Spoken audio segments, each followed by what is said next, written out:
enfants placés, confiés au département et que l'on retrouve prostitués. Depuis 2 années, c'est une pandémie. Quel âge ont les plus jeunes? 11 ans. L'âge moyen est de 13 ans et les plus jeunes ont 11 ans. Avec de nombreux clients.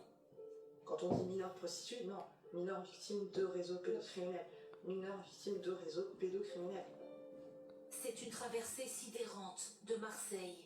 À côté de nous, Ilona, 17 ans, enfant placée parce que son père était violent. Elle a fait une quinzaine de foyers, en quelques années marqués par la prostitution. Nous avons failli. Mon premier foyer, je me suis prostituée, j'ai été forcément prostituée. Elle avait alors 11 ans. Et là, la fenêtre du bureau du éducateur. Comme tous les foyers d'accueil, l'endroit est ouvert. Un soir, explique-t-elle, une fille plus âgée l'entraîne dans un appartement près de la gare. Un homme est arrivé. Ma copine, elle est partie avec le mec dans un endroit, on ne sait pas où, faire sa prestation. 3 minutes après, il y a un autre client qui appelle. Donc, du coup, c'est moi qui y va. Sauf que moi, quand j'arrive là-bas, je ne sais rien ce qu'il fallait faire. Il a dû me montrer du coup ce que je devais faire. Vous avez quel âge, les clients? Des grands-pères, c'était de tout âge, de toute profession. Elle était sous la responsabilité de l'aide sociale à l'enfance. Et cela s'est répété pendant 4 ans.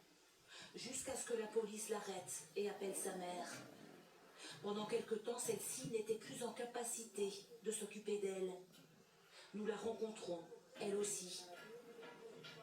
Jamais personne n'a rien fait, jamais personne ne m'a prévenu. Quand j'appelais, elle était en fugue, on me disait qu'on n'arrivait pas à la trouver. On ne m'a jamais informé de ce qui se passait. C'est ça qui me met en colère à l'heure d'aujourd'hui. C'était des petits filles. Pourquoi Ilona n'a-t-elle pas été protégée? Nous rencontrons un ancien surveillant de nuit d'un foyer de mineurs où elle a vécu. Il n'avait pas d'autorisation de les empêcher physiquement de sortir, dit-il. Ils sortaient comme ils voulaient, on ne pouvait pas, on faisait une déclaration de fugue. Pour eux, ça les couvre, on laisse les enfants sortir et moi, ils revenaient souvent à 6 h du matin dans des états très lamentables. Donc on va faire une déclaration de fugue à la police. Et au moins ça couvre notre partie, la partie du foyer.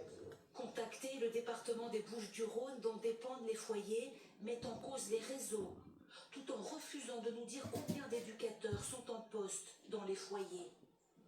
En France, on compte 20 000 mineurs prostitués, 75% sont issus de l'aide sociale à l'enfance. Comment l'expliquer?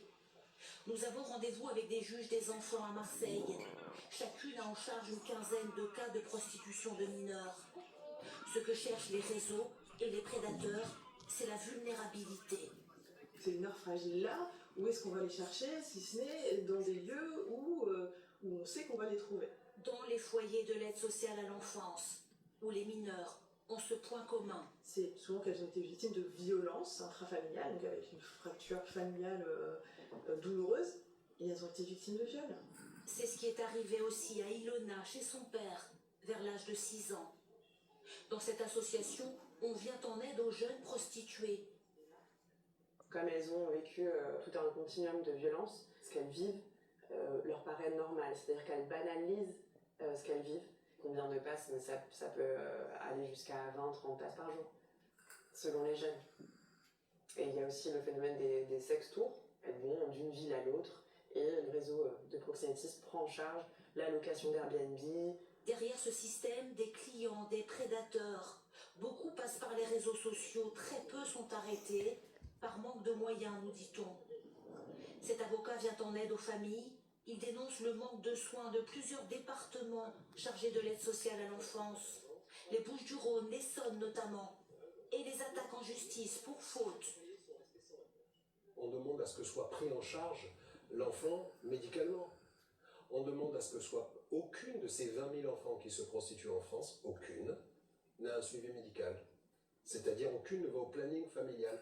De la même manière, aucun enfant n'a des rendez-vous réguliers avec un psy pour l'aider dans la souffrance de l'emprise.